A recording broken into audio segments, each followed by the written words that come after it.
ऐसा मैच जब जिम्बाब्वे की घातक गेंदबाजी के सामने सचिन तेंदुलकर, राहुल द्रविड़ और मोहम्मद अजहरुद्दीन जैसे बड़े से बड़े दिग्गज खिलाड़ी भी हार मान चुके थे और पूरे देश की उम्मीदें लगभग खत्म हो चुकी थी, तभी आता है एक ऐसा खिलाड़ी जिसे आज भुला दिया जा चुका है, जिसका नाम था रॉबिन सिंह, जो अपनी बॉलिंग, बैटिंग और शानदार फील्डिंग की बदौलत भारत को कई मैचेस जितवा चुके थे। लेकिन उन्हें अकेला देखकर जिम्बाब्वे के कुछ सिरफिरे खिलाड़ियों ने घमंड में ये कह डाला कि तू अकेला क्या ही कर लेगा, जिसके बाद कुछ ऐसा हुआ जिसे देखकर आपके होश उड़ जाएंगे। इसलिए इस वीडियो को पूरा जरूर देखना दोस्तों, और कमेंट में जय हिंद जरूर लिखना।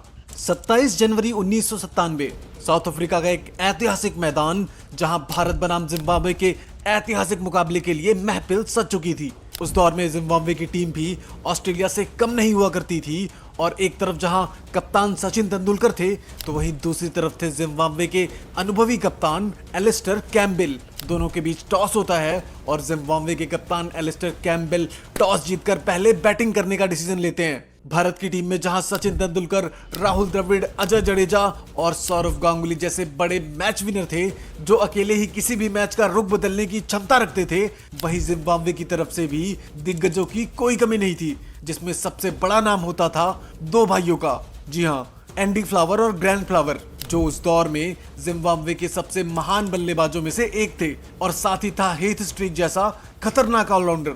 खैर, मैच शुरू होता है और जिम्बाब्वे की तरफ से ओपनिंग करने आते हैं ग्रैंड फ्लावर और एंडी फ्लावर, जो एक आक्रामक शुरुआत के लिए जाने जाते थे। वहीं दूसरी तरफ बॉलिंग के लिए आते हैं जवागल श्रीनाथ, जो 1990 के दशक में जब इंडिया के पास जेन्युइन फास्ट बॉलर्स की कमी थी, तब श्रीनाथ टीम के मेन फास्ट बॉलर हुआ करते थे, और उनकी बॉलिंग के सामने अच्छे से अच्छे बल्लेबाजों का पसीना छूट जाता था। खैर, आज के मैच में ग्रैंड फ्लावर आज अलग ही रूप में नजर आ रहे थे, और उन्होंने आते ही एक चौका लगा दिया, जिसके बाद बॉलर के चेहरे पर चिंता साफ साफ दिख रही थी, और इसके बाद मानो ग्रैंड फ्लावर ने खूंखार शेर की तरह चौकों की बौछार कर दी। और वहीं दूसरी तरफ खेल रहे एंडी वॉलर ने भी बाउंड्रीज लगाना शुरू कर दिया। दोनों ओर से रनों की बारिश हो रही थी, और तभी बॉलिंग करने आते हैं भारत के घातक गेंदबाज वेंकटेश प्रसाद, जो नई गेंद से सीम मूवमेंट कराने में माहिर थे। उन्होंने एक ऐसी खतरनाक बॉल डाली जिसे एंडी वॉलर खेल ही नहीं पाए और क्लीन बोल्ड हो गए, जिसके बाद वेंकटेश प्रसाद के चेहरे पर खुशी साफ साफ दिख रही थी, और चारों तरफ भारत के लिए तालियां बज रही थी। और तभी बैटिंग करने आते हैं जिम्बाब्वे के वन मैन आर्मी कहे जाने वाले एंडी फ्लावर, जिन्होंने अकेले दम पर जिम्बाब्वे को कई मैचेस जितवाए थे, और आज भी वो उसी इरादे के साथ मैदान पर आए थे। खैर, वो आते ही बॉलर की एक खतरनाक बॉल के सामने एलबीडब्ल्यू होते होते बच जाते हैं। वहीं दूसरी तरफ ग्रैंड फ्लावर चौकों पर चौके मार रहे थे। तभी छोटे भाई ग्रैंड फ्लावर को देखकर बड़े भाई ने भी एक शानदार चौका लगा दिया। दोनों सगे भाई जिम्बाब्वे की पारी को संभाल रहे थे। तभी ग्रैंड फ्लावर ने हल्का सा शॉट खेला और सिंगल लेने के चक्कर में अपने बड़े भाई एंडी फ्लावर को रन आउट करवा दिया, जिसके बाद मानो भारतीय टीम की खुशी का कोई ठिकाना नहीं था। राहुल द्रविड़ के इस डायरेक्ट हिट के कारण भारत को एक और सफलता मिल जाती है, और तभी बैटिंग करने आता है पॉल स्ट्रैंग, एक ऐसा विस्फोटक खिलाड़ी जो अपनी लेग स्पिन के लिए पूरी दुनिया में फेमस था, और साथ ही मिडिल ऑर्डर में आकर इंपैक्टफुल पारियों के लिए जाना जाता था। खैर, मैच शुरू होता है और पॉल स्ट्रैंग ने आते ही अपना जलवा दिखाना शुरू कर दिया, और वो एक खूंखार शेर की तरह भारतीय बॉलर्स पर टूट पड़ता है और चौकों की बौछार करने लगता है। लेकिन इसी बीच बॉलिंग करने आते हैं भारतीय टीम के यंग टैलेंटेड सलिल अंकोला, जिनकी तेज गेंदबाजी के सामने ग्रैंड फ्लावर पूरी तरह फेल हो जाते हैं और बॉल सीधे स्टंप पर जा लगती है, जिसके बाद उन्हें पवेलियन लौटना पड़ता है। वहीं दूसरी तरफ जिम्बाब्वे की पारी बिखर चुकी थी और उनका स्कोर 3 विकेट के नुकसान पर 51 रन था। इसी बीच बैटिंग करने आते हैं जिम्बाब्वे की पूरी टीम में सबसे जिम्मेदार खिलाड़ी कप्तान एलिस्टर कैम्पबेल, जो आते ही अपने अनोखे अंदाज में बैटिंग करना शुरू कर देते हैं और एक शानदार चौका भी जड़ते हैं। इसके बाद मानो दोनों जिम्बाब्वे के बल्लेबाज तांडव करने लगे और चौकों और छक्कों की बौछार करने लगे, और देखते ही देखते जिम्बाब्वे का स्कोर 100 रनों के पार चला जाता है। पर आज ये दोनों बल्लेबाज रुकने का नाम नहीं ले रहे थे। एक तरफ पॉल स्ट्रॉन्ग अपने 50 के बहुत करीब आ चुके थे, वहीं दूसरी तरफ कप्तान एलिस्टर कैम्पबेल भी चौके पर चौके लगा रहे थे। तभी बॉलिंग करने आते हैं फिर से वेंकटेश प्रसाद, जिनकी एक शानदार बॉल को पॉल स्ट्रॉन्ग हवा में खेल बैठते हैं, जिसे अनिल कुंबले आसानी से कैच कर लेते हैं और पॉल स्ट्रॉन्ग को 47 रनों पर पवेलियन जाना पड़ता है। अब इसके बाद बैटिंग करने आते हैं डेव हस्टन, जिनकी बैटिंग के चर्चे उस समय पूरी दुनिया जानती थी। जिम्बाब्वे के विकेट गिर रहे थे, पर रनों की गति में कोई बदलाव नहीं आया था। डेव हस्टन ने आते ही एक शानदार चौका जड़ दिया। वहीं दूसरी तरफ कप्तान एलिस्टर कैम्पबेल भी लगातार चौके पर चौके जड़ रहे थे और देखते ही देखते एलिस्टर कैम्पबेल अपनी 50 लगा देते हैं। ऐसे लग रहा था मानो वो मैच को पूरी तरह से बनाकर ही जाएंगे। तभी बॉलिंग करने आते हैं जवागल श्रीनाथ और उनके एक शानदार बॉल पर कप्तान एलिस्टर कैम्पबेल एक गलत शॉट मारकर आउट हो जाते हैं और उनकी कप्तानी पारी यहीं समाप्त हो जाती है। और अब आते हैं गाय विटल, जो जिम्बाब्वे के सबसे खतरनाक ऑलराउंडर्स में से एक थे। लेकिन तभी स्पिन लेजेंड अनिल कुंबले के हाथों में बॉल जाती है और उनकी एक शानदार बॉल पर डेव हस्टन एक खराब शॉट खेलकर आउट हो जाते हैं। जिम्बाब्वे की पारी अब एक बार फिर से बिखर चुकी थी और तभी बैटिंग करने आते हैं क्रेग इवांस, जो लोअर मिडिल ऑर्डर में आक्रामक बल्लेबाजी के लिए पूरी दुनिया में विख्यात थे। और आते ही उन्होंने इस बिखरते हुई पारी को संभाला और कुछ अच्छे शॉट लगाए और थोड़ी देर बाद क्रेग इवांस ने अपना तांडव दिखाना शुरू कर दिया और एक शानदार छक्का लगा दिया। जिम्बाब्वे के फैंस में मानो फिर से एक उम्मीद की किरण जाग उठी थी और जिम्बाब्वे का स्कोर 200 के पार जा चुका था। तभी बॉलिंग करने आते हैं वेंकटेश प्रसाद, जो अपनी शानदार बॉलिंग के दम पर गाय विटल को आउट करा देते हैं। और वहीं दूसरी तरफ अपना रौद्र रूप धारण कर चुके क्रेग इवांस ने चौकों और छक्कों की बौछार कर दी। हालांकि इनिंग की लास्ट बॉल पर अनिल कुंबले क्रेग इवांस को बोल्ड कर देते हैं, लेकिन इवांस ने अपना काम पूरा कर दिया था और इसी के साथ जिम्बाब्वे टीम का टोटल 236 रन हो चुका था। उस दौर में ये एक विनिंग टोटल हुआ करता था और जिम्बाब्वे की टीम में एक से बढ़कर एक खूंखार बॉलर हुआ करते थे, जिनमें एडो ब्रांडिस, गाय विटल, हीथ स्ट्रीक और क्रेग इवांस, और ये सभी उस दौर के सबसे खतरनाक बॉलर्स थे। वहीं उधर स्टार खिलाड़ियों से सजी भारतीय टीम के साथ जो कुछ होने वाला था उसके बारे में किसी ने सोचा तक नहीं था और इस मैच का असली रोमांच और थ्रिलर अब शुरू होने वाला था। अब 237 रनों के जवाब में भारत की जवाबी कार्रवाई शुरू होती है और भारत की तरफ से ओपनिंग करने आते हैं क्रिकेट के भगवान सचिन तेंदुलकर, जिनके कारनामे आज पूरी दुनिया जानती है। सचिन अकेले ही किसी भी मैच की दिशा बदलकर रख दिया करते थे। और दूसरी तरफ थे क्रिकेट के दादा सौरभ गांगुली, जिन्होंने अपने करियर में 11,000 से ज्यादा रन और 22 शतक लगाए थे। इन दोनों को देखकर लग रहा था मानो जिम्बाब्वे की टीम पहले ही हार मान चुकी थी। खैर, मैच शुरू होता है और जिम्बाब्वे के गेंदबाज ने शुरुआत में ही वाइड बॉल डाल दी। बॉलर के चेहरे पर दादा का डर साफ साफ दिख रहा था। वहीं दूसरी तरफ मास्टर ब्लास्टर सचिन तेंदुलकर ने अपनी पारी की शुरुआत एक शानदार चौका लगाकर की। चौका इतना सटीक था कि फील्डर इसे रोक ही नहीं पाया। इसके बाद सचिन अपने रौद्र रूप में आने ही वाले थे कि तभी बॉलिंग करने आते हैं ईडो ब्रांडेस, जो कि नई गेंद से स्विंग और सीम मूवमेंट के लिए जाने जाते थे। उनकी घातक गेंदबाजी के चर्चे उस समय पूरी दुनिया में होते थे। उन्होंने एक खतरनाक बॉल फेंकी जिसपे सचिन तेंदुलकर गलत शॉट खेल बैठते हैं और कैच आउट हो जाते हैं। इसके बाद जिम्बाब्वे के खिलाड़ी इतने खुश हुए मानो कि वो ये मैच ही जीत गए हों। कुछ जिम्बाब्वे के सिरफिरे खिलाड़ी बीच मैदान में ही मानो नंगा नाच करने लगे थे और सचिन तेंदुलकर मात्र 6 रन बनाकर वापस लौट जाते हैं। जिम्बाब्वे की ये खुशी और दुगनी तो तब हो जाती है जब बैटिंग करने आते हैं जवागल श्रीनाथ, जो उस दौर में इंडिया के घातक बॉलर थे, जो आमतौर पर 9 या फिर 10 नंबर पर बैटिंग करने आते थे। लेकिन इस बार टीम इंडिया एक ऐसी चाल चलती है जो जिम्बाब्वे के खिलाड़ियों के लिए समझ से परे थी। खैरेडो ब्रांडेस की एक खतरनाक गेंद पर जवागल श्रीनाथ पूरी तरह से फेल हो जाते हैं और ऐसा लग रहा था कि मानो उन्हें कुछ समझ ही ना आ रहा हो। लेकिन फिर जवागल श्रीनाथ एक शानदार चौका लगा देते हैं, जिसे देखकर पूरी जिम्बाब्वे की टीम हैरान थी कि ये बॉलर हमें चौका कैसे मार रहा है। लेकिन ईडो ब्रांडेस फिर से वापसी करता है और उसकी एक घातक बॉल पर जवागल श्रीनाथ क्लीन बोल्ड हो जाते हैं। अब ऐसा लग रहा था मानो भारत की पारी ताश के पत्तों की तरह बिखर रही हो। लेकिन तभी नंबर 4 पर बैटिंग करने आते हैं मोहम्मद अजहरुद्दीन, जो 90s के दौर में भारत के सबसे खूंखार बल्लेबाजों में से एक थे।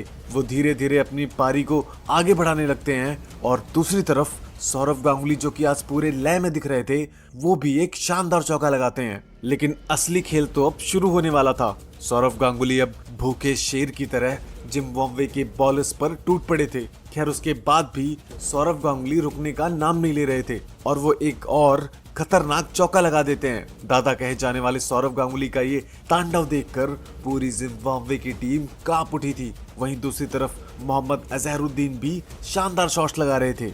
इसी बीच बॉलिंग करने आते हैं फिर से एडो ब्रेंडिस, जिन्होंने अपनी घातक गेंदबाजी से मास्टर ब्लास्टर सचिन तेंदुलकर और जवागल श्रीनाथ को आउट किया था। वो अपनी पारी का अगला ओवर लेकर आते हैं और आते ही मोहम्मद अजहरुद्दीन को एक खतरनाक यॉर्कर मार देते हैं, जिसके चलते मोहम्मद अजहरुद्दीन क्लीन बोल्ड हो जाते हैं और इसी के साथ भारत का तीसरा विकेट भी गिर चुका था और रन बने थे मात्र 40। ये लक्ष्य भारत के लिए बहुत ज्यादा मुश्किल होने वाला था और जिम्बाब्वे के प्लेयर्स इस विकेट के बाद पूरी तरह से एग्रेशन में आ जाते हैं। लेकिन अचानक से उनकी खुशी फिर से गम में बदल जाती है, क्योंकि तभी बैटिंग करने आते हैं द वॉल कहे जाने वाले राहुल द्रविड़, जो कभी कभी पूरे दिन बिना आउट हुए बैटिंग कर जाते थे। खैर मैच आगे बढ़ता है और राहुल द्रविड़ अपने उसी अंदाज में दिखते हैं और एक शानदार कवर ड्राइव लगा देते हैं। ये चौका इतना सटीक था कि फैंस इसे देखकर खुशी से झूम उठते हैं। दूसरी तरफ सौरव गांगुली भी एक खतरनाक चौका मारकर जिम्बाब्वे को उसकी औकात दिखा देते हैं। दोनों खिलाड़ी अब जम चुके थे और राहुल द्रविड़ कभी सिंगल तो कभी डबल लेकर रन रेट को बढ़ा रहे थे। राहुल द्रविड़ आज रुकने का नाम नहीं ले रहे थे और साथ ही वो रनों की रफ्तार भी कम नहीं होने दे रहे थे। देखते ही देखते भारत का स्कोर 3 विकेट पर 82 रन हो गया था और भारत की टीम फिर से मैच में वापस आ चुकी थी। इसी बीच बॉलिंग करने आते हैं एडो ब्रेंडिस, जो अब तक भारत के 3 विकेट ले चुके थे। मैच आगे बढ़ता है और एडो ब्रेंडिस एक खतरनाक बॉल फेंक देते हैं, जिसे सौरव गांगुली सही से कनेक्ट नहीं कर पाए और गेंद को हवा में खेल गए। हालांकि फील्डर्स के हाथों से वो कैच छूट जाता है और सौरव गांगुली को जीवन दान मिल जाता है। और अब ऐसा लग रहा था कि मानो उस गलती की कीमत पूरी जिम्बाब्वे टीम को चुकानी पड़ेगी और अब सौरव गांगुली रुकने वाले नहीं थे। वहीं दूसरी तरफ खतरनाक खेल दिखा रहे राहुल द्रविड़ एक शॉट खेलते हुए क्रीज के आगे आ जाते हैं और वो रन आउट हो जाते हैं, जिसके बाद पूरी जिम्बाब्वे की टीम मानो जीत का जश्न मनाने लग जाती है। इसी के साथ राहुल द्रविड़ 23 रन बनाकर पवेलियन लौट जाते हैं और इंडिया का स्कोर 85 रनों पर 4 विकेट हो जाता है। यहाँ से सबको यही लगा था कि जिम्बाब्वे इस मैच को आसानी से जीत जाएगी, लेकिन तभी स्टेडियम में एंट्री होती है एक ऐसे खूंखार शेर की जो बड़े से बड़े मैचों का रुख बदल कर रख देता था। उसका नाम था अजय जडेजा। जडेजा 1990 के दशक में भारत के सबसे भरोसेमंद फिनिशर माने जाते थे और आज उनकी इस पारी की उम्मीद पूरा हिंदुस्तान कर रहा था। अजय जडेजा और सौरव गांगुली के बीच सिंगल और डबल लेकर एक अच्छी पार्टनरशिप बन रही थी और अब इंडिया का स्कोर 25 ओवर के बाद 4 विकेट के नुकसान पर 100 रन के पार जा चुका था। लेकिन अभी भी इंडिया को जीतने के लिए 137 रनों की जरूरत थी और सामने थे जिम्बाब्वे के घातक बॉलर। अजय जडेजा और सौरव गांगुली इंडिया को जीत की तरफ ले जाने ही वाले थे कि सौरव गांगुली को एक सीधे गेंद बैट पर लग जाती है, जिसके बाद बॉलर ने अंपायर से एलबीडब्ल्यू की अपील की, लेकिन अंपायर ने उसे नकार दिया और इस तरह एक बार फिर से सौरव गांगुली को जीवन दान मिल जाता है। लेकिन फिर बॉलिंग करने आते हैं क्रेग इवांस, जिनकी एक तेज तर्रार बॉल के सामने सौरव गांगुली गलत शॉट खेल देते हैं, जिसके बाद फील्डर एक शानदार कैच पकड़कर गांगुली को पवेलियन का रास्ता दिखा देते हैं। जिम्बाब्वे की टीम जीत की ओर आगे बढ़ रही थी और उनकी खुशी का कोई ठिकाना नहीं था। हालांकि इसी बीच बैटिंग करने आते हैं सबा करीम, जिनकी एक कहानी सुनकर पूरी दुनिया कांप उठी थी। 1997 में भारत का दौरा कर रही बांग्लादेश क्रिकेट टीम के खिलाफ एक मैच के दौरान सबा करीम विकेट कीपिंग कर रहे थे। तेज गेंदबाजी के दौरान बॉल अनियमित उछाल लेकर सीधे उनकी दाईं आंख पर लगी, जिसके बाद डॉक्टर ने उन्हें क्रिकेट खेलने से साफ साफ मना कर दिया और उस घटना के बाद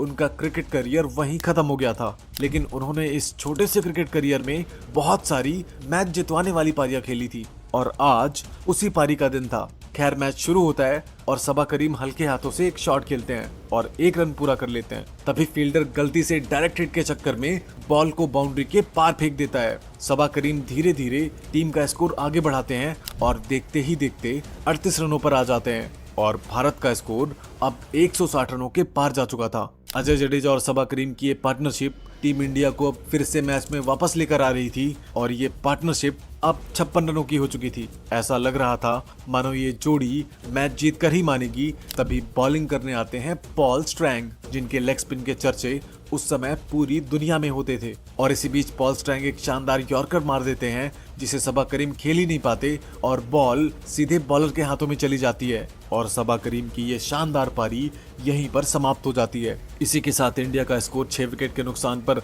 166 रन हो जाता है और अब ओवर्स और विकेट्स दोनों ही कम बचे थे। ऐसा लग रहा था कि अब जिम्बाब्वे ये मैच आसानी से जीत जाएगा और पूरी दुनिया इस समय जिम्बाब्वे को ही जीत का दावेदार मान बैठी थी। तभी बैटिंग करने आता है एक ऐसा खूंखार और आक्रामक खिलाड़ी जिसका नाम था रॉबिन सिंह। 1990 के दशक में भारतीय टीम के सबसे फिट और भरोसेमंद ऑलराउंडर माने जाने वाले रॉबिन सिंह थे और साथ ही वो किसी भी मैच को अकेले दम पर बदल सकते थे। और बहुत कम लोगों को पता होगा कि रॉबिन सिंह का जन्म वेस्ट इंडीज में हुआ था और यहाँ तक कि वहाँ उन्होंने अंडर 19 लेवल तक के मैचेस भी खेले। खैर मैच आगे बढ़ता है और भारत की आखिरी उम्मीद बनकर आने वाले रॉबिन सिंह आते ही कुछ शानदार शॉट्स खेलते हैं, लेकिन तभी बॉलिंग करने आते हैं एक बार फिर से एडो ब्रांडिस, जो अब तक भारत के सचिन तेंदुलकर, जवागल श्रीनाथ और मोहम्मद अजहरुद्दीन को आउट कर चुके थे।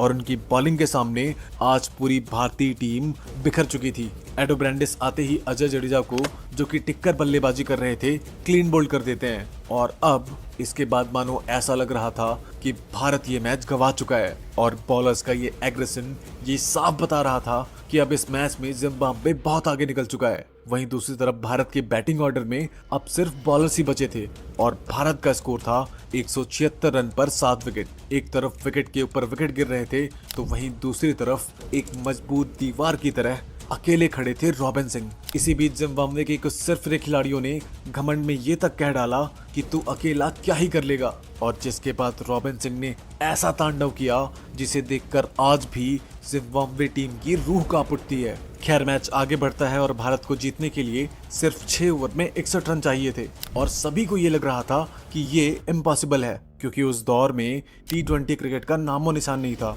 और रन बॉल चेस करने में भी टीमें अक्सर हार जाया करती थी और ऐसे हालात में 6 ओवर में 61 रन असंभव था। लेकिन क्रीज पर खड़े थे रॉबिन सिंह, जिनकी डिक्शनरी में इम्पॉसिबल जैसा वर्ड ही नहीं था। तभी रॉबिन सिंह एक गगनचुंबी छक्का जड़कर पूरी जिम्बाब्वे टीम को उसकी औकात दिखा देते हैं। ये छक्का इतना तूफानी था कि इसे देखकर पूरी जिम्बाब्वे की टीम कांपने लग जाती है और उनके मन में एक डर बैठ जाता है कि क्या ये एक इंसान इस मैच को उनके जबड़े से खींच सकता है। लेकिन असली खेल तो अभी भी बाकी था, क्योंकि अब भी भारत जीत से कोसों दूर था। लेकिन फिर भी रॉबिन सिंह आज अलग ही मूड में दिख रहे थे और वो एक शानदार चौका जड़ देते हैं, जिसके बाद जिम्बाब्वे की टीम को अपनी हार का डर सताने लग जाता है। उसके तुरंत ही बाद वो अनिल कुंबले के साथ सिंगल और डबल लेकर भारत का स्कोर 200 रनों के पार पहुंचा देते हैं और भारतीय टीम के फैंस रॉबिन सिंह की पारी को सेलिब्रेट कर ही रहे थे कि तभी फिर से बॉलिंग करने आते हैं भारतीय टीम के सबसे बड़े सरदर्द एडो ब्रांडिस, जिनकी बॉलिंग के सामने आज बड़े से बड़े बल्लेबाज बेबस दिख रहे थे और उनके सामने अनिल कुंबले का खेलना बहुत ही मुश्किल होने वाला था और होता भी कुछ ऐसा ही है। एडो ब्रांडिस की एक तेज तर्रार बॉल के सामने अनिल कुंबले पूरी तरह से फेल हो जाते हैं और अपना मिडिल स्टंप गंवा बैठते हैं, जिसके बाद भारत का स्कोर 8 विकेट के नुकसान पर 204 रन हो जाता है। एक तरफ विकेट के ऊपर विकेट गिर रहे थे, वहीं दूसरी तरफ रॉबिन सिंह रुकने का नाम नहीं ले रहे थे। लेकिन फिर भी भारत का स्कोर जीत से अभी भी काफी दूर था। भारतीय टीम को जीतने के लिए 17 बॉल पर 33 रनों की जरूरत थी और विकेट बचे थे सिर्फ 2। मैच आगे बढ़ता है, जिसके बाद रॉबिन सिंह और सलिल अंकोला धीरे धीरे करके भारत की पारी को संभालने की कोशिश करते हैं और अब आखिरी की 10 गेंदें बचती हैं और भारत को रन चाहिए थे 25। ये रन चेस काफी मुश्किल होने वाला था, लेकिन वो कहते हैं ना कि भारत के शेरों के लिए कुछ भी नामुमकिन नहीं है। अगली ही गेंद पर रॉबिन सिंह एक शानदार शॉट खेलकर 1 रन भाग जाते हैं और फिर फटाफट दूसरा रन भी पूरा करना चाहते थे, जिसके कारण दूसरे एंड पर खड़े सलिल अंकोला रन आउट होते होते बच जाते हैं। अगर वो आउट हो जाते तो फिर ये मैच वहीं खत्म हो जाता। खैर मैच आगे बढ़ता है और रॉबिन सिंह एक खूंखार शेर की तरह जिम्बाब्वे के बॉलर्स पर झपट पड़ते हैं और एक शानदार तूफानी गगनचुंबी छक्का ठोक देते हैं, जिसके बाद मानो भारतीय टीम खुशी से झूम उठती है। और आपने ये तो सुना होगा कि किस्मत भी बहादुरों का ही साथ देती है और आज किस्मत थी रॉबिन सिंह के साथ। जिस बॉल पर रॉबिन सिंह ने छक्का लगाया था वो बॉल नो बॉल हो जाती है और जिसके बाद भारत फिर से मैच में वापसी का ऐलान कर देता है। लेकिन तभी अगली ही गेंद पर 2 रन लेने के चक्कर में सलील अंकोला रन आउट हो जाते हैं और भारत की सारी उम्मीद फिर से टूट जाती है। अब भारत को सिर्फ 4 गेंदों में जीत के लिए 8 रनों की जरूरत थी, लेकिन विकेट बचा था बस एक। दोनों बल्लेबाजों की एक गलती पूरा मैच भारत के हाथ से गवा सकती थी। तभी तूफानी रॉबिन सिंह एक चाल चलते हैं और लेफ्ट हैंडेड बॉलर के सामने एक शानदार चौका लगा देते हैं, जिसके बाद पूरे स्टेडियम में सन्नाटा छा चुका था।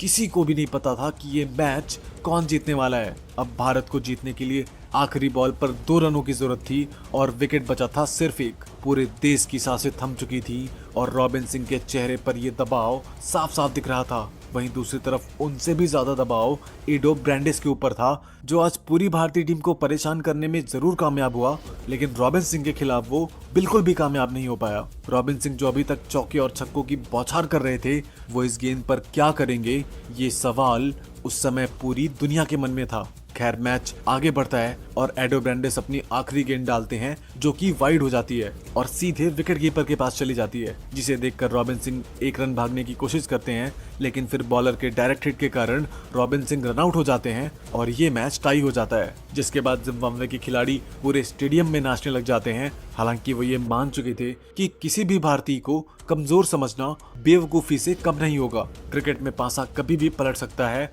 और इसका अंदाजा आप इस मैच से लगा सकते हो। रॉबिन सिंह ने इस हारे हुए मैच में भारत को जीत के मुहाने पर लाकर खड़ा कर दिया था और उन्होंने साबित कर दिया था कि 90s के दौर में वो भारतीय टीम के बेहतरीन फिनिशर्स में से एक थे। वो बात अलग है कि आज के दौर में रॉबिन सिंह को भुला दिया गया है और जितना क्रेडिट युवराज सिंह और धोनी को एज अ फिनिशर मिलता है, उसका 10% क्रेडिट भी रॉबिन सिंह को नहीं दिया जाता। और उम्मीद है कि इस वीडियो को देखने के बाद फैंस रॉबिन सिंह के बारे में बात जरूर करेंगे। रॉबिन सिंह की इस खतरनाक परफॉर्मेंस की बदौलत भारत एक हारा हुआ मैच टाई करवा लेता है और जिम्बाब्वे को उसकी औकात दिखा देता है और इसी के साथ रॉबिन सिंह को मैन ऑफ द मैच चुना जाता है। वैसे दोस्तों, आप रॉबिन सिंह की इस ऐतिहासिक पारी को 10 में से कितने नंबर देना चाहेंगे, हमें कमेंट करके जरूर बताना। दोस्तों, उम्मीद करते हैं कि आपको ये वीडियो पसंद आया होगा, इसलिए वीडियो को लाइक और ज्यादा से ज्यादा शेयर करें और अगर आप चैनल पर नए हैं तो चैनल को सब्सक्राइब करना बिल्कुल भी ना भूलें, क्योंकि आगे और भी शानदार वीडियोस आने वाली हैं। मिलते हैं अगली वीडियो में।